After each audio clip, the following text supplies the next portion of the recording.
نحمده ونصلي على رسوله الكريم أما بعد فأعوذ بالله من الشيطان الرجيم بسم الله الرحمن الرحيم قال الله تعالى والقرآن الحميد والفرقان المجيد إن الذين يتلون كتاب الله وإقاموا الصلاة وأنفقوا مما رزقناهم سرا وعلانية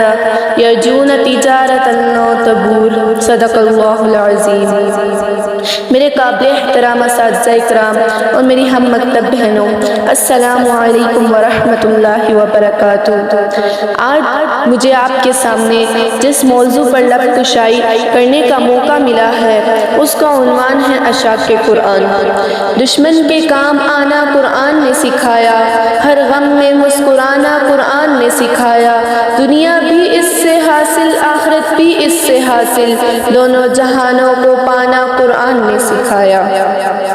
میں آپ کو ان لوگوں کی ایک جھلک دکھانا چاہتی ہوں جن کی زبانیں قرآن کی تلاوت سے تر رہتی تھی، جن کے دلوں کی غذا تلاوت تھی، جنہیں تلاوت کے بغیر سکون ہی نہیں ملتا تھا، وہ صحیح معنوں میں قرآن کے عاشق تھے۔ معزز سامعات، آج کا مسلمان جو طوس و ارباب کا عادی ہو چکا ہے، جس کے شب و روز رقص و سرور ڈول ڈھمکے میں بسر ہوتے ہیں، ان بگڑے ہوئے مسلمانوں کو کیسے یقین آئے گا کہ اس کے اسلاف میں ایسے لوگ بھی تھے کہ جن کے شب و روز کا سب سے بڑا مشغلہ ہی قرآن کی تلاوت تھا۔ ان کے حالات کے مطالعہ سے یہ معلوم ہوتا ہے کہ وہ تلاوت کے بغیر زندہ ہی نہیں رہ سکتے تھے۔ پھر ان کی تلاوت ہماری رسمی اور زبانی تلاوت کی طرح نہیں ہوتی تھی، بلکہ جب وہ قرآنی آیات پڑھتے یا سنتے تھے تو ان کی آنکھوں سے آنسو رواں ہو جاتے تھے۔ معزز سامعات، اسی طرح حضرت عمر رضی اللہ عنہ کے بارے میں حضرت بصری آنکھوں سے آنسو رواں ہو جاتے تھے۔ معزز سامعات،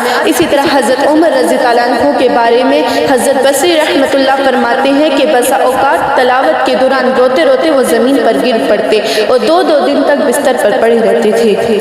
اسی طرح حضرت عثمان رضی اللہ عنہ کا یہ حال تھا کہ رات بھر ایک رکعت میں پورا قرآن کریم ختم فرما دیتے تھے۔ اسی لیے تو شاعر کہتا ہے، قرآن سے تیری یاری تھی قرآن ہی تیرا رہبر تھا، قرآن سے تیری یاری تھی قرآن ہی تیرا رہبر تھا، تیرے خون کے قطرے تام لیے قرآن جھک کر سینے میں۔ آپ رضی اللہ عنہ یہ فرمایا کرتے تھے کہ مجھے یہ گوارا نہیں کہ میری زندگی میں کوئی ایسا دن گزرے جس میں میں دیکھ کر قرآن کی تلاوت نہ کروں۔ سبحان اللہ۔ اللہ تعالیٰ نے ان کے سچے جذبے کی اس طرح قدر کی کہ جب ظالم دشمن نے ان پر وار کیا تو اس وقت پہ قرآن مجید آپ کے سامنے کھلا ہوا تھا اور خون کا پہلا قطرہ اس آیت پر گرا، فَسَيَكْفَيْكَهُمُ اللَّهُ وَهُوَ السَّمِيعُ الْعَلِيمُ۔ وہ قرآن کے سچے عاشق تیرے عشق اور تیری خوش قسمتی پر قربان جاؤں کہ زندگی بھر تیری آنکھیں قرآن کو دیکھے بغیر سیر نہ ہوتی تھی، تیری زبان تلاوت کے بغیر پیاسی رہتی تھی۔ قرآن والے، اللہ نے شہادت کے وقت بھی تیری تمنا کی لاج رکھ لی، تیری آنکھوں نے آخری دیدار کیا تو قرآن کا کیا، تیری زبان سے آخری لفظ نکلے تو وہ قرآن کے الفاظ نکلے۔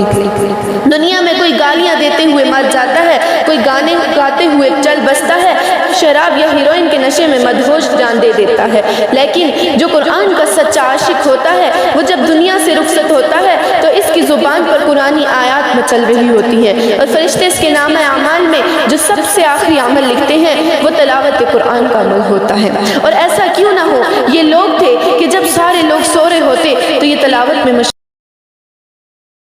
مشغول رہتے تھے، جب لوگ گپ شپ اور فلم ڈراموں سے دل بہلا رہے ہوتے تھے یہ قرآن کے نور سے اپنے دلوں کو منور کر رہے ہوتے تھے۔ معزز سامعات، اگر ہمارے دلوں میں بھی تلاوت کی عظمت اور تلاوت کی اہمیت پیدا ہو جائے تو ہمارے لیے بھی تلاوت آسان ہو جائے، مگر افسوس تو یہ ہے کہ ہمارے دلوں میں اللہ بلا چیزوں کی عظمت تو ہے لیکن قرآن کی عظمت دلوں سے نکل گئی ہے۔ اللہ کے وہ نیک بندے جن کے تذکرے کتابوں میں ہی رہ گئے، وہ جب تلاوت کرتے ہوئے یہ سوچتے تھے کہ ہم اللہ رب العالمین کو سنا رہے ہیں تو ان کی روح خوشی سے جھوم اٹھتی تھی۔ چھوٹے چھوٹے مصنفین کا یہ حال تھا کہ اگر کوئی شخص محبت اور محویت کے ساتھ ان کی کتاب پڑھے تو وہ خوش ہو جاتے تھے۔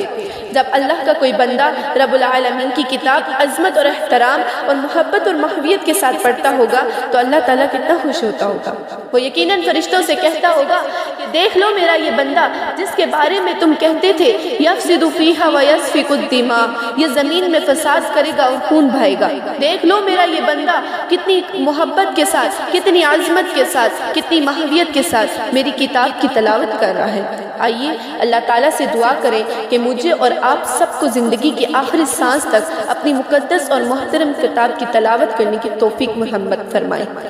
میں اپنے بیان کا اختتام اس شعر سے کرنا چاہوں گی۔ کیوں نہ ہو ممتاز اسلام دنیا بھر کے دینوں میں، کیوں نہ ہو ممتاز اسلام